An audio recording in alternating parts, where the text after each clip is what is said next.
नमस्कार, मैं हूं आपके साथ सुनील कुमार शर्मा और आप देख रहे हैं न्यूज जन आवाज। दिव्यांग दंपति की दर्द भरी दास्तान। सरकारी योजनाओं के लाभ के लिए तरस रहे, सरकारी योजनाओं के लाभ के लिए कर रहे कठिन संघर्ष। सरकारी उदासीनता का शिकार बनी दिव्यांग दंपति की जिंदगी। जोधपुर से राजस्थान स्टेट हेड चित्रेश बोहरा की खास रिपोर्ट। जोधपुर के कुड़ी भक्तासनी क्षेत्र में रहने वाले एक दिव्यांग दंपति की जिंदगी सरकारी योजनाओं के लाभ के लिए संघर्ष से भरी हुई है। पति पत्नी दोनों दिव्यांग होने के बावजूद अपनी हिम्मत नहीं खो रहे हैं और सरकारी कार्यालयों के चक्कर काट रहे हैं। जोधपुर के कुड़ी भक्तासनी क्षेत्र में रहने वाला एक दिव्यांग दंपति पिछले 2 साल से सरकारी सुविधाओं के लिए भटक रहा है। पेंशन बंद है, राशन कार्ड बना तो लिया लेकिन अब तक एक्टिव नहीं हुआ। घर की हालत कमजोर है, फिर भी दोनों पति पत्नी अपनी हिम्मत नहीं खो रहे। अपना दर्द जाहिर करते हुए दिव्यांग करण सिंह बताते हैं कि कई बार सरकारी कार्यालयों के चक्कर काट चुके हैं। अधिकारी सिर्फ इतना कहते हैं, बिल बनाकर दे देंगे, कल हो जाएगा, अगले हफ्ते हो जाएगा, लेकिन न पेंशन शुरू हुई और न ही राशन कार्ड चालू हुआ। मैं फोन करता हूं तो कहते हैं आ जाएंगे, देख लेंगे, लेकिन कोई भी नहीं आता। बच्चों का पेट कैसे पाले? सिलाई से थोड़ा बहुत मिलता है, पर पेंशन और राशन न मिले तो घर चलाना बहुत मुश्किल हो जाता है। दिव्यांग पत्नी भी दर्द बयां करती है और बताते हैं कि मेरे पति दिव्यांग होने के बावजूद भी सिलाई का काम करते हैं। रोज साइकिल से दूर स्थित दुकान तक जाते हैं और रेडीमेड कपड़े सिलकर घर का गुजारा चलाते हैं। हमारी 2 साल से पेंशन बंद पड़ी है, बच्चे मुश्किल से स्कूल जाते हैं। लोग सरकारी योजनाओं का लाभ ले रहे हैं लेकिन हमें कुछ नहीं मिल रहा। राशन कार्ड बने 2 साल हो गए मगर अभी तक एक्टिव नहीं हुआ। हमने पुराने घर से कार्ड कैंसिल करवाकर नया बनवाया था पर आज तक शुरू ही नहीं हुआ। दंपति कहता है कि वह दूसरों को सुख सुविधा में देखता है तो दुख होता है लेकिन हिम्मत नहीं छोड़ता। उम्मीद है कि सरकार कभी न कभी सुनेगी जरूर, हमें भी वो सुविधा मिले जो बाकी जरूरतमंदों को मिल रही है।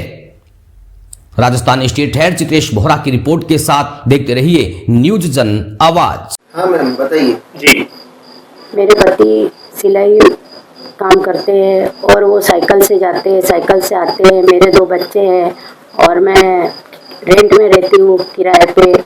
हमारा मकान है, किराए का है और हमको कोई सुविधा नहीं मिल रही है। हमने दो साल पहले फॉर्म भरा था स्कूटी के लिए, बाकी लोगों को स्कूटी मिल गई पर हमको स्कूटी नहीं मिली है और जो बाकी की फैसिलिटी है वो हमको नहीं मिल रही है।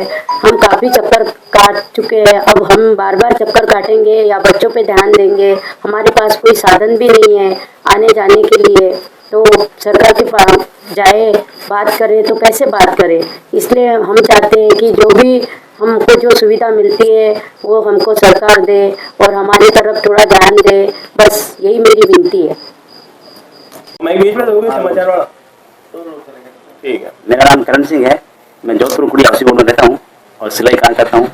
मेरी मिसेज वो भी हैंडीकैप है और मेरी लड़की एक लड़का है, 2 बच्चे हैं मेरे। और मेरी क्या है, मैं सिलाई काम करता हूँ, मेरे को आर्थिक स्थिति बहुत कमजोर है, तो मैं चाहता हूँ कि कोई थोड़ा मैं सपोर्ट कर सके। सिलाई साइकिल लेके जाता हूँ सिलाई करने के लिए, बड़ी परेशानी होती है। बच्चों को स्कूल जाते हैं तो परेशान होती है, तो मैं चाहता हूँ कोई अगर कोई पामाशा वगैरह कुछ हेल्प कर सके। मेरे कम से कम 2 साल से मेरे पेंशन नहीं आ रहे हैं, न बच्चों को 5 साल मंग के बाहर है। मैं कलेक्टर ऑफिस जाके आया तो उन्होंने बोला कि ठीक है हो जाएगा, रियासी के पास भी गया तो हो जाएगा, लेकिन अब देखो अभी तो हुआ नहीं है। लेकिन और मेरा कम से कम 2 साल पहले मैं राशन कार्ड बनवाया था, वो राशन कार्ड भी मेरा चालू नहीं है अभी तक, न पेंशन आ रही है। तो थोड़ा बहुत करता है करके हाथ जोड़ के निवेदन है कि कोई मेरी हेल्प कर सके थोड़ा बहुत, ताकि मैं ऊपर आ सकूँ, थोड़ा ऊपर उठ सकूँ। क्योंकि किसी को ऊपर चढ़ने के लिए किसी को सारी जरूरत होती है। जैसे अपन किसी को अगर नाल में ऊपर चढ़ाएंगे तो हाथ पकड़ के ऊपर चढ़ाएंगे बेजा, तो मैं चाहता हूँ कि कोई मेरे अंगुली पकड़ लेता कि मेरे को भी ऊपर उठा सके।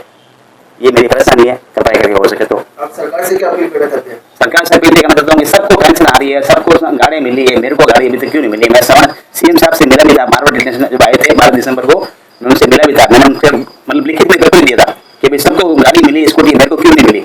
तो उन्होंने सीएम साहब ने पीएस साहब बोला था क्यों नहीं मिली, तो पीएस साहब ने बोला था कि नेक्स्ट टर्म में इनको मिल जाएगी, लेकिन अभी तक मेरे को नहीं मिली है। 2 साल हो गए मेरा फार्म भरा हुआ है, अभी चक्कर काटता हूँ। अभी मैं सिलाई काम नहीं करूँगा, चक्कर काटूंगा तो कब तक घर चलूंगा? तो दोनों काम तो मैं कर नहीं सकता। तो आप लोगों से सबसे अपील है कि कृपया कर मेरी हेल्प कीजिए ताकि जो मेरा कुछ हो सके। बच्चों को पढ़ने में तकलीफ आती है तो बच्चों को तो घर चला सकूँ, गुजारा चला सकूँ। अब 10-12 हज़ार का तो कुछ होता नहीं, मकान किराया का है, 10-3 हज़ार मकान किराया देता हूँ, फिर बच्चों के स्कूल फीसें हैं, कहाँ चल रहा हूँ? तो मेरी अपील है कि कुछ अगर कोई मामला वगैरह को हेल्प कर सके हमारी सिलाई की मशीन दिला सके, ताकि मैं घर पर शाम सुबह सिलाई काम कर सकूँ, मेरी मिसेज भी सिलाई काम कर सके, बच्चों को सिलाई सिखा सकूँ ताकि वो उनका भविष्य बन सके। परिचय आप मेरा परिचय नाम करण सिंह है, मेरा Kudi housing board 7 sector Vardhman society में रहता हूँ, फ्लैट में रहता हूँ।